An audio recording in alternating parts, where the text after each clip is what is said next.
At 5:42 every morning, your alarm rings in a house that is still completely dark. You know exactly how long you can lie there before the morning begins to punish you.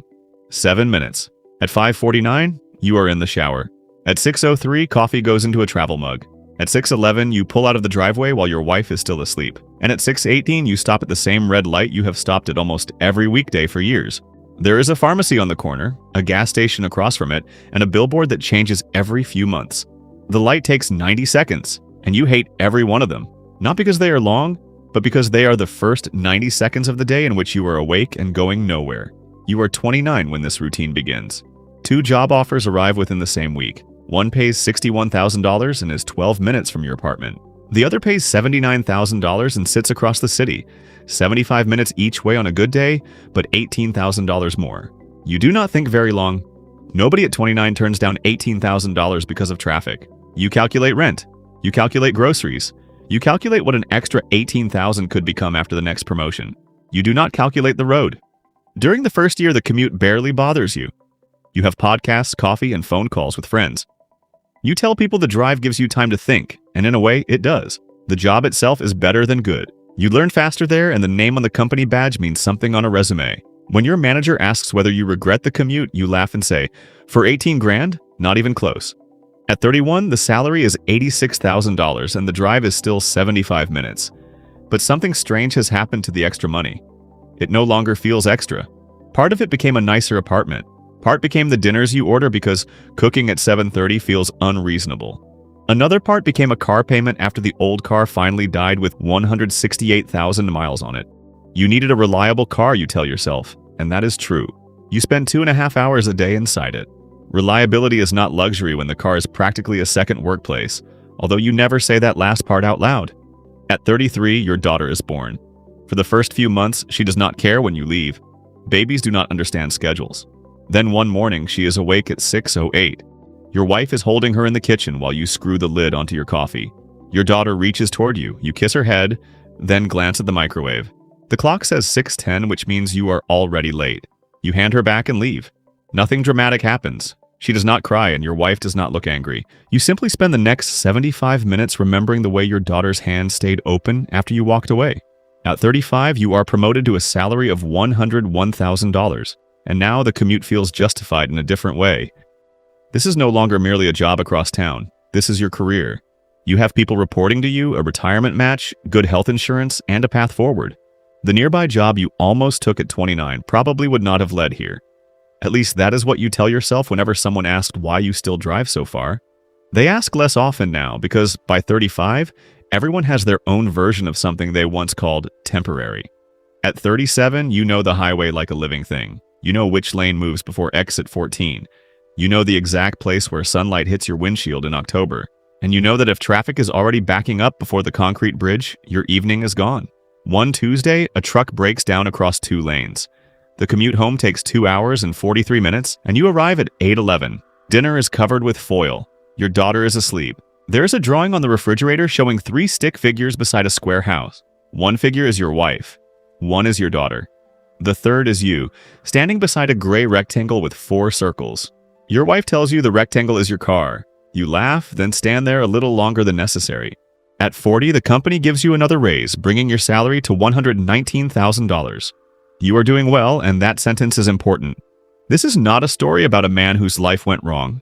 The job pays the mortgage, piano lessons, vacations, dental work, birthday gifts, and a roof repair you handle without debt. You are not trapped in some miserable career you secretly hate. You are simply tired more often than you expected success to feel. At night, you begin calculating sleep backward. If you need to wake at 5:42, then 10:30 is late. A movie at 9 o'clock becomes a bad decision. Dinner with friends across town becomes a scheduling problem. Even Sunday afternoon develops a small shadow because Monday morning is already approaching. The commute does not only take the hours you spend driving, it reaches backward and tells the hours before it how to behave. Then, at 42, something unusual happens. A water main break shuts the office building for 2 weeks, and everyone works from home. On Monday, your alarm does not ring at 5:42. You wake naturally at 6:46 and make coffee in a mug instead of a travel cup. At 7:12, your daughter walks into the kitchen carrying a math worksheet. You help her with 2 questions. At 7:58, you walk 12 steps into the spare room and start work. You expect to be distracted, Instead, you finish more before lunch than you usually finish all day. At 5:03, you close the laptop. By 5:05, you are standing in your own kitchen. The first day feels like a vacation. The fourth feels strange. By the second week, it feels normal, and that is what scares you. Nothing important disappeared when the commute did. Only the commute disappeared, then the building reopens. On the first morning back, the alarm rings at 5:42. For the first time in 13 years, you do not hate the sound. You understand what it is, a price.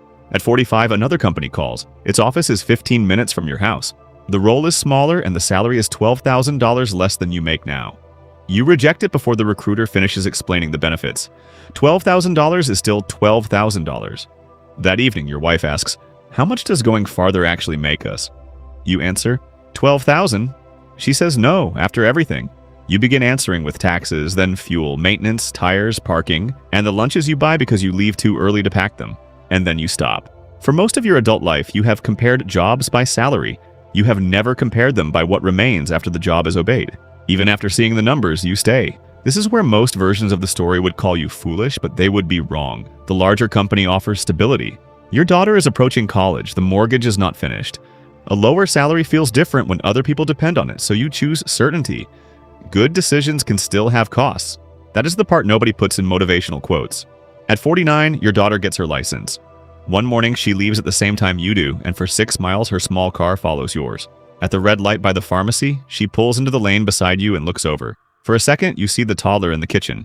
Then the light turns green. She goes left toward school while you continue straight toward the highway. You realize you have been making that turn longer than she has been alive. At 52, the alarm goes off and you simply stare at it, not from exhaustion, but from arithmetic. You open a calculator and use the most conservative version of the routine. 2.5 hours a day, roughly 235 commuting days a year, and 23 years on the road. The baseline alone comes to more than 13,500 hours. That is over 560 entire 24-hour days. If you count only 16 waking hours in a day, the commute has already consumed more than 2 years of your conscious life. You check the calculation twice because the number feels impossible. More than 2 years, not of employment, but of consciousness. You imagine those hours placed together instead of scattered. A door closes, you sit down in the car, and for more than 2 straight years, you do not get out. Of course, that is not how life experienced it. That is why you never noticed. The road charged in installments, 75 minutes at a time. At 56, your company announces that employees in your division may work from home 3 days a week. There is no ceremony and no apology for the previous decades. A policy document simply appears in your inbox at 3:14 on a Wednesday. You read it twice. The following Monday, your alarm is set for 6:45, but your body wakes at 5:41, 1 minute before the old alarm. You lie in the dark waiting for a sound that never comes. It takes months before your body believes the road has loosened its grip. You begin walking in the mornings and sometimes cook breakfast. You discover that your neighbor has been walking his dog at 6:20 for 11 years. You have lived 4 houses away from him for 9 of those years, yet you have never seen him before. At 59, you retire. There's cake in the conference room, someone makes a slideshow, and your manager says you gave 30 years to the company. Everyone applauds. The sentence follows you home, 30 years. You did give 30 years to the company, but the company recorded only the hours between arrival and departure. The highway kept a second timesheet. When you update the calculation for the final 7 years, including the 3 hybrid ones, the conservative total settles near 16,500 hours. That is about 690 complete 24-hour days, or nearly 3 years of waking life. That night, you find the original offer letter from when you were 29. The salary was $79,000, and you remember the other offer, $61,000, 12 minutes from the apartment you had then. You try to imagine the life behind the road you did not take. Maybe the smaller company would have failed. Maybe the promotions never would have come. Maybe you would have earned far less or regretted staying small. There is no honest calculation that proves the other life was better. That is not the lesson. The lesson is that you compared $79,000 with $61,000 as if salary were the only thing one job was asking you to trade, when it was not. One job wanted 40 hours a week. The other wanted 40 hours plus the road. And because the road never sent an invoice, you treated it as free. The next morning, your eyes open while the room is still dark. You turn toward the clock and see 5:42. Of course you do, and you almost laugh. There is nowhere to go. You make coffee and, for reasons you cannot explain, get into the car. At 6:18, you reach the old red light. The pharmacy is still there. The gas station is still across from it. Only the billboard has changed. Cars surround you, their headlights glowing, their cup holders holding travel mugs, and their drivers' faces lit blue by dashboard screens. Someone drums impatiently on a steering wheel while someone else yawns. Someone is probably 29. Someone probably accepted a job this week because it paid $18,000 more. The light remains red for 90 seconds, and for the first time in 30 years, you do not want it to change. You finally understand what those 90 seconds were trying to tell you. Money is not the only thing a job pays, and money is not the only thing a job costs. Sometimes the biggest expense in your life never appears in your bank account. It appears at 5:42 in the morning, 5 days at a time, 75 minutes each way. It is quietly deducted from a balance nobody tells you to check until you are old enough to understand that it was the only balance that never grew back. The light turns green. Every car around you moves forward. You turn around and drive home.